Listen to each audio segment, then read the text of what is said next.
Hello everyone, welcome back. This is the platform of SP Smart Competitive Hybrid Schooling System. बच्चे आज हम लोग mock test 4 discuss करेंगे CUT point of view से class 12th biology का। इसमें हम लोग 2 पार्ट में डिस्कस करते हैं इस पेपर को। 1 से 25 तक हम लोग पहले पार्ट में डिस्कस करेंगे क्वेश्चन, फिर नेक्स्ट पार्ट में हम लोग 25 ऑनवर्ड 50 करेंगे। ठीक है, इंस्ट्रक्शन सभी पेपर के लिए ऑलमोस्ट सेम है। ठीक है, हमारे पास जो फर्स्ट क्वेश्चन है, फर्स्ट क्वेश्चन पे आते हैं हम लोग। फर्स्ट क्वेश्चन में क्या पूछा गया बच्चे, और which plant can be propagated vegetatively by leaf. तो आप सीधा बोल सकते हो कि which plant can be vegetative propagations by leaf, है ना। तो हम इसमें देखेंगे बच्चे, जैसे बहुत प्रोमिनेंट एग्जांपल है आपके ब्रायोफाइलम की। ठीक है, क्रायोजेंथिमम और एस्परगस एंड अगावा। ठीक है, तो ब्रायोफाइलम इसका राइट आंसर है। जो ब्रायोफाइलम्स होते हैं मार्शी एरिया में ग्रो करते हैं। देखो इसमें हम लोग क्या बोल रहे हैं, जैसे ब्रायोफाइलम है तो ये कहाँ ग्रो करेगा, दलदल एरिया में, है ना, मार्शी एरिया में ग्रो करेगा। ठीक है, where seed are not able to germinate, where seed are not able to germinate, not able to germinate. ठीक है बच्चे, देखो तो ऐसी कंडीशन में क्या होता है कि जो लीफ होता है बच्चे, जैसे लीफ है यहाँ पर, तो ये जो लीफ होता है तो इसकी लीफ के सरफेस पे कौन सी रूट्स होती हैं, एडवेंटिशियस रूट्स होती हैं। ठीक है, इसके सरफेस पे रूट्स होती हैं जिनको हम लोग एडवेंटिशियस रूट्स कहते हैं, एडवेंटिशियस रूट्स हैं। ठीक है, ये एडवेंटिशियस रूट्स जैसे ही मड्डी सॉइल के कांटेक्ट में आती हैं, मड्डी सॉइल के कांटेक्ट में आएंगी, ठीक है, तो ये रूट्स जो हैं एक नया प्लांट बना देंगे। समझ में आ रही। तो ब्रायोफाइलम्स हम लोगों ने क्या सीखा, प्लांट मार्शी एरिया में ग्रो करते हैं, where seed are not able to germinate. उस कंडीशन में ब्रायोफाइलम्स के बनने के लिए जो लीफ होता है वो मड के न्यूमरस प्लेंटलेट्स जो होते हैं उसके बिफोर फॉलिंग ऑन मडिंग लैंड्स, और वहाँ से न्यू प्लांट जर्मिनेट कर देता है। ठीक है, नेक्स्ट क्वेश्चन है हमारे पास, which of the following is not correct about artificial means of vegetative propagations. इसमें हमने क्या देखना है बच्चे, जैसे during vegetative propagations new organisms are found by single plant part. ठीक है, सिंगल प्लांट पार्ट से जो न्यू ऑर्गेनिज्म फाउंड होता है जेनेटिकली सिमिलर होता है each other and there is no genetic variations. उनमें क्या होती है, कोई जेनेटिक वेरिएशंस नहीं होती है। समझ में आगे बच्चे ये बात। तो ये वाला जो पॉइंट है ये इसका राइट है ना, not correct about artificial means of vegetative propagations. ठीक है, जो वेजिटेटिव प्रोपोगेशंस को लेकर मतलब करेक्ट नहीं है, तो उसका quick production of new plants, economical या combining good qualities of two different varieties, मतलब genetic variation is a right answer. ठीक है, नेक्स्ट आपके पास आता है the stigma of pistil. The stigma of pistil receive the pollen grain during pollinations. The pollen grains are produced inside. Pollen grains जो हैं वो कहाँ प्रोड्यूस होते हैं बच्चे, एंथर में प्रोड्यूस होते हैं। Pollen grains are produce inside anther. Pollen grains anther में प्रोड्यूस होंगे of the stamen, anther of the stamen. ठीक है बच्चे, each pollen produce 2 male gametes, मतलब each pollen produce 2 male gamete. ठीक है बच्चे, that leads to double fertilization, leads to double fertilization, that leads to double fertilization. Anther is generally bilobed structure located at the tip of the stem. ठीक है, next question है हमारे पास, in some plant anther and stigma mature at the same time, this condition is known as, इसको हम क्या बोलते हैं बच्चे, होमोगेमी बोलेंगे। क्या बोलेंगे, होमोगेमी। जिसका जब हमारे पास एंथर और स्टिग्मा जो सेम टाइम में मैच्योर होते हैं, इस कंडीशन को हम लोग क्या बोलेंगे, होमोगेमी, है ना। और होता क्या बच्चे, बाइसेक्सुअल फ्लावर होगा। कैसा होगा, बाइसेक्सुअल फ्लावर होगा, बाइसेक्सुअल फ्लावर होगा, है ना। मैच्योर क्या करते हैं, साइमल्टेनियसली मैच्योर करते हैं। बेसिकली जो पोलन ग्रेन होते हैं reaches to the mature stigma either by contact will gravity raindrops, है ना। Insect self pollination brought out the contact of the direct autogamy remain agency perform in direct autogamy. ठीक है, next हमारे पास question है, which of the following structure is well developed in mature seed of black peppers. ठीक है, तो इसमें हमारे पास क्या आएगा, ब्लैक पेपर्स की जो एग्जांपल होती है वो क्या कहलाती है, पेरिस्पोम्स कहलाती है। पेरिस्पोम किस में प्रेजेंट होता है, ब्लैक पेपर जो काले मिर्च होते हैं उनमें पेरिस्पोम्स प्रेजेंट होता है। तो ये कैसा सीड होता है बच्चे, एल्बुमिनस सीड्स होता है, एल्बुमिनस सीड है। ठीक है, ठीक है बच्चे, इसमें हम लोगों ने क्या सीखा, that is a albuminous seeds, जिसमें मतलब क्या होता है कि जाइगोट से एम्ब्रियो बनने के बाद भी जो एंडोस्पर्म रह जाता है, परसिस्ट करता है एंडोस्पर्म, जिसको हम पेरिस्पर्म्स कहते हैं, उसको हम एल्बुमिनस सीड्स कहते हैं। ठीक है, following structure well developed in a mature seeds of black peppers. ठीक है, नेक्स्ट हमारे पास आता है बच्चे, the gynoeciums of a flower having two or more carpel fuse together are called syncarpous ovary. उसको क्या बोलेंगे हम लोग, सिनकार्पस ओवरी बोलते हैं। जैसे फीमेल रिप्रोडक्टिव पार्ट फ्लावर का होता है, उसमें क्या होता है, it consist of a single और मोर देन 2 कार्पल्स, है ना, ऐसे जैसे करके मोर देन 2 कार्पल्स। ठीक है, जिनको हम लोग क्या बोलते हैं, पिस्टल भी बोलते हैं, पिस्टल्स भी बोलते हैं। These carpels are fused, these carpels are fused together, they are called syncarpus। ठीक है, नेक्स्ट हमारे पास क्या बचे, which part of the embryo sac receive the male gametes. जो मेल गैमेट होता है ना, जैसे मेल गैमेट पोलन ट्यूब में, जैसे हमारे पास क्या है, मेल गैमेट है, 2 मेल गैमेट होते हैं। तो अब कौन सा पार्ट होता है जो रिसीव करता है, एंटीपोडल वाला साइड वाला या साइनर्जिड सेल्स वाला, साइनर्जिड सेल वाला बच्चे, क्योंकि जैसे ये हमारे पास एम्ब्रियो सेक है, ठीक है, तो यहाँ पर एग सेल होगा, यहाँ पर साइनर्जिड सेल्स होंगे, ये हमारे सेंट्रल सेल्स, ये antipodal cell, डिजेनरेटिंग cell.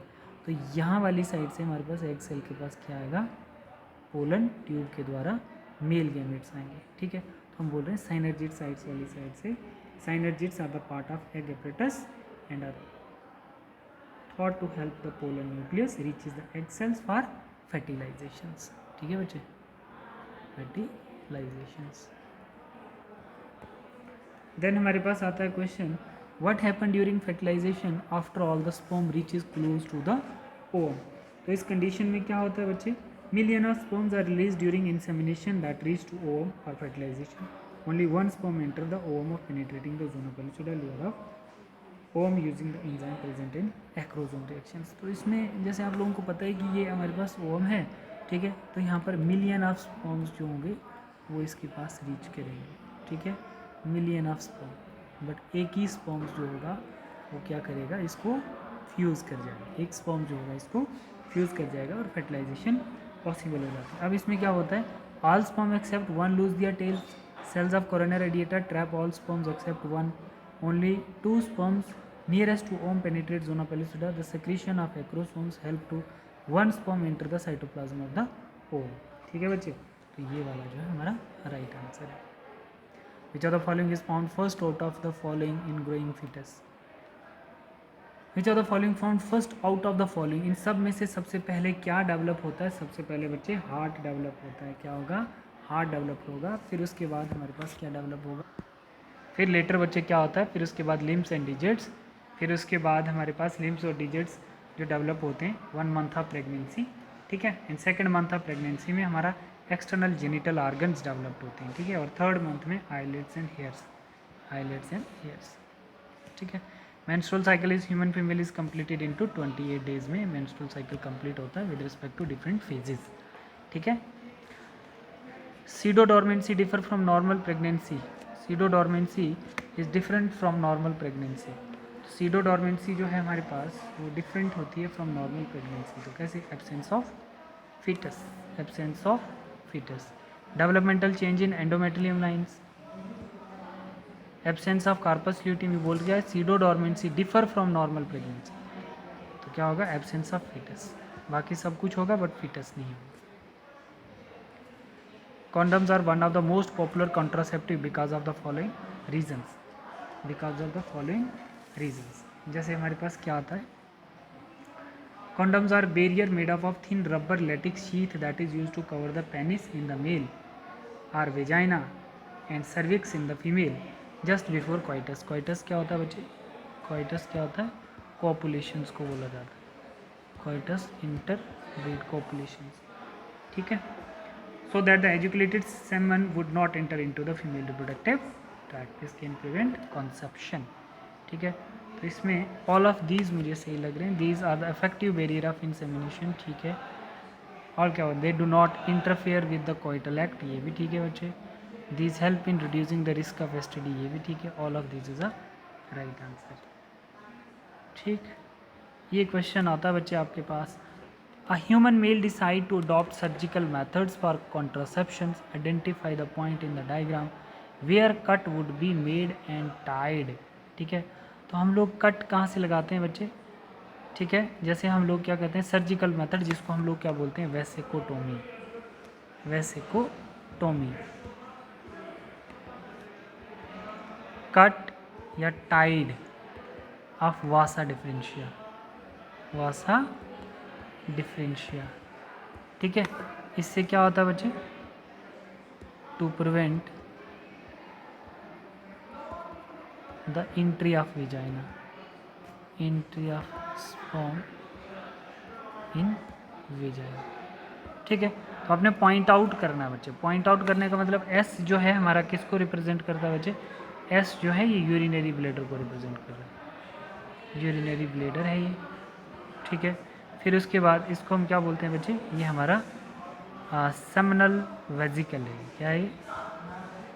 Seminal vesicle है। ठीक है, ये जो है आपके पास दैट इज यूरेटर, यूरेटर। ठीक है, और पी जो है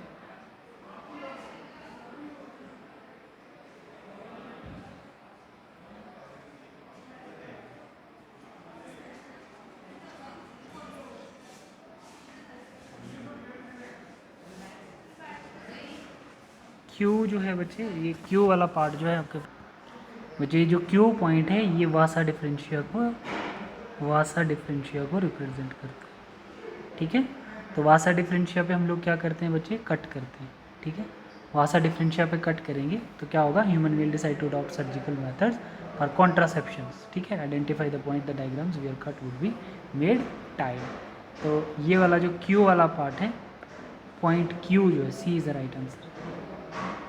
ठीक है, बोल रहा है X0 type of sex determination found in. X0 जो है बच्चे वो किस में होता है? हमने बोला था जैसे एक होती है हेटेरोगेमिटी, एक क्या है हमारे पास? हेटेरोगेमिटी, हेटेरोगेमिटी।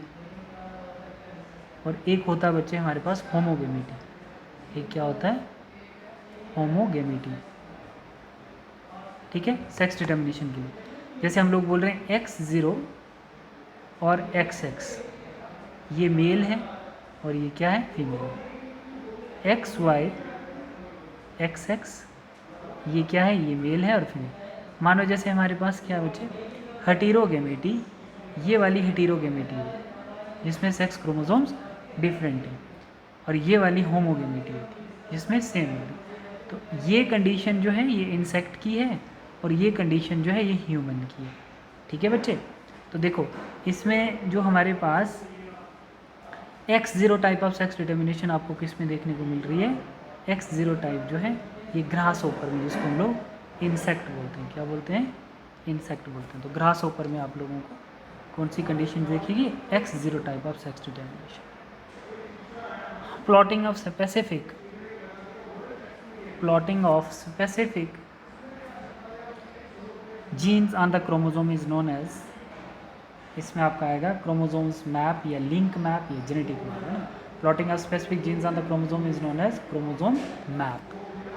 ठीक है, plotting of specific genes on the chromosome is known as chromosomes map, linkage map या जेनेटिक मैप। ठीक है, मैप यूनिट क्या होता है बच्चे? जैसे मैप यूनिट क्या था? मानो जैसे ये हमारे पास क्रोमोसोम है, इसके ऊपर जो जीन्स प्रेजेंट होते हैं, ठीक है, तो इसको मैप यूनिट बोला जाता है। ठीक है, या आप इसको क्रोमोसोम लिंकेज बोल सकते हो या इसको क्रोमोसोम मैप बोल सकते हो। ठीक है, मैप जेनेटिक्स या मैप लिंकेज बोल सकते हो। ये वाला सही है इसका। Next, checker board method of the calculation was developed by, checker board method of calculation was developed by, इसमें क्या आएगा बच्चे? इसमें आएगा पुनेट स्क्वायर। उसको हम लोग क्या बोलते हैं? Punnett square. जैसे पुनेट स्क्वायर जो होता है checker board method, checker board method का मतलब मोनोहाइब्रिड क्रॉस के लिए हम लोग क्या करते हैं? ऐसे करके बनाते हैं हम लोग। ठीक है बच्चे, इसमें capital T small T, capital T जैसे हम लोग इस साइड लेते हैं कैपिटल टी स्मॉल टी, ऐसे बनाते हैं ना हम लोग, ऐसे करके capital T small T, capital T small T. Capital T इसमें क्या आएगा? Capital T capital T small T, small T capital T, small T small T. तो इसको हम पुनेट स्क्वायर बोलते हैं, मोनोहाइब्रिड क्लास को निकालने। इसने checker board method of calculation develop किया, पुनेट ने किया, साइंटिस्ट ने। The pair of chromosomes present in human beings somatic cells are the pair of chromosomes present in human beings somatic cells are, इसमें क्या आएगा बच्चे 23 पेयर्स, क्या आएंगे 23 पेयर्स। जैसे हम लोग बोलते हैं ना ह्यूमन बींग्स में 23 पेयर ऑफ क्रोमोसोम्स होते हैं, out of which 22 pairs are autosomes. इसमें 22 क्या होते हैं, ये ऑटोसोम्स होते हैं, 22 pairs are autosomes and 1 pair is a sex chromosome. जो 1 पेयर होता है वो क्या होता है, सेक्स क्रोमोसोम्स होता है, जिसको हम एलोसोम भी बोल सकते हैं। ठीक है बच्चे। नेक्स्ट हमारे पास क्वेश्चन आता है, which one of the following technique made it possible to genetical engineering in living organism. तो वो क्या होती है बच्चे, जेनेटिक इंजीनियरिंग क्या है, recombinant DNA technology. Recombinant DNA technology का मतलब जैसे हमारे पास एक ये ह्यूमन सेल है, ठीक है, इसके अंदर क्या है, ये डीएनए है, और ये क्या है, ये ई कोलाई का सेल है, इसके अंदर ये प्लाज्मिड है। ठीक है, हम लोग क्या कर रहे हैं बच्चे, इसमें से इस पार्ट को कट करके इसके अंदर प्लेस कर रहे हैं। ठीक है, तो ये क्या बना दिया हमने, RDT बना दिया, recombinant DNA technology, recombinant DNA बना दिया। ठीक है, तो रिकम्बिनेंट डीएनए मतलब ये होस्ट होता है और ये क्या होता है, मतलब फॉरेन डीएनए होता है, फॉरेन, इसका इस पर ट्रांसफ़र करना, उसको हम क्या बोलते हैं, रिकम्बिनेंट। ठीक है, रिकॉम्बिनेंट डीएनए की अगर प्रॉपर आप लोग एक डेफिनेशन देखो तो मैं आपको बता देता हूँ। जैसे होता क्या बच्चे, रिकॉम्बिनेंट डीएनए टेक्नोलॉजी होती है joining together of DNA molecule from 2 different species that are inserted into a host organism to produce a new genetic recombination that are of value. ठीक है, हम क्यों करते हैं ऐसा, इसलिए हम करते हैं, जैसे एग्रीकल्चर के लिए, इंडस्ट्रीज़ के लिए बहुत सारी एप्लीकेशन होती है रिकॉम्बिनेंट डीएनए की। अब देखो यहाँ पे जैसे हमारे पास आता है, नेक्स्ट हमारे पास आता है, इन the human genome project which chromosomes was sequenced at last. ठीक है, तो इसमें हम लोगों ने क्या देखा, क्रोमोसोम नंबर 1 जो है ना, लास्ट सीक्वेंस है इसका ह्यूमन जीनोम प्रोजेक्ट में, इसका लास्ट सीक्वेंस है क्रोमोसोम नंबर 1 का। Chromosome 1 is the final one to be mapped out in the human genome project. Human genome project में जो क्रोमोसोम नंबर 1 है उसका सीक्वेंस क्या है, लास्ट, ही याद रखना आप लोगों ने। ठीक है, क्रोमोसोम कैरी द एस्टिमेटेड, कितने estimated genes manufacture by protein, कितने 3141, making it one of the most gene rich chromosomes. Chromosome 1 is the largest human chromosome, जिसको आप ये भी बोल सकते हो, ये क्या है, लार्जेस्ट ह्यूमन क्रोमोसोम्स। ऐसी होती है ना कैरियोगेमी या कैरियोटाइप्स होते हैं, ऐसे करके फिर छोटे छोटे होते जाते हैं आगे के लिए, 2 3 4 5 6, इसको लार्जेस्ट कैरियोटाइप्स भी बोला जाता है क्रोमोसोम्स। ठीक है, containing about 8% of the entire genomes, पूरे जीनोम्स का 8% होता है क्रोमोसोम्स नंबर 1। ठीक, palaeontology evidence for the evolution is refer to as fossils, हमने बहुत अच्छे से भी पढ़ा है इसको, है ना। Palaeontology is the study of fossil, analogous, homologous and developmental embryo अलग चीज़ है। The distinct human who live 1 lakh to 40,000 years, अभी हमने इस क्वेश्चन को किया था, है ना, निएंड्रीथल्स ह्यूमन्स, क्या आएगा बच्चे इसमें, Neanderthals humans. What is the difference between genetic drift and change due to natural selection, बहुत इंपॉर्टेंट क्वेश्चन है, इसको थोड़ा सा आप लोग ढंग से करना। जैसे हमारे पास जेनेटिक ड्रिफ्ट क्या होता है, genetic drift does not involve competition between member of the species. पहली बात ये याद रखना, जो जेनेटिक ड्रिफ्ट होता है वो किसी भी मेंबर ऑफ स्पीशीज के कंपटीशन में इन्वॉल्व नहीं होता। ड्यू टू, देखो, genetic drift and change due to natural selection are different as genetic drift does not involve competition between the members of the species, but natural selection there is a competition between members। ठीक है, तो इसमें जो हमारा right answer आता है बच्चे वो क्या आएगा, genetic drift does not involve competition between the member of the species, ये राइट आंसर है इसका। ठीक है, the clinical test that is use to diagnose the typhoid, the Widal test, PCR DNA, है ना, PCR किस चीज़ के लिए होता है, PCR DNA फिंगरप्रिंटिंग में यूज़ किया, एलिजा, एड्स, ESR, ट्यूबरोक्लोसिस, और बॉडी में और भी बहुत सारी जो डिजीज़ होती हैं उनको डिटेक्ट करने के लिए ECR टेस्ट किया जाता है। और लास्ट क्वेश्चन इसका, during organ transplantation the organ can not be taken from just anybody since the graft would be rejected sooner और लेटर ड्यू टू, हम इसमें क्या करते हैं बच्चे, सेल मीडिएटेड इम्यून रिस्पॉन्स देखते हैं। क्या करते हैं, सेल मीडिएटेड इम्यून रिस्पॉन्स को चेक किया जाता है। क्या होता है बच्चे, body is able to differentiate self and non self and cell mediated immune response is responsible for graft rejection. हम इसको सप्रेस करने के लिए साइक्लोस्पोरिन देते हैं, साइक्लोस्पोरिन देते क्योंकि ये ऑटोइम्यून डिसऑर्डर को प्रोटेक्ट करता है। This matching the blood matching are essential before undertaking the graft और ट्रांसप्लांट। फिर हम लोग ग्राफ्ट भी कर सकते हैं, ट्रांसप्लांट भी कर सकते हैं। तो बच्चे नेक्स्ट वीडियो में हम लोग डिस्कस करेंगे 26 ऑनवर्ड 50 क्वेश्चंस। Thank you.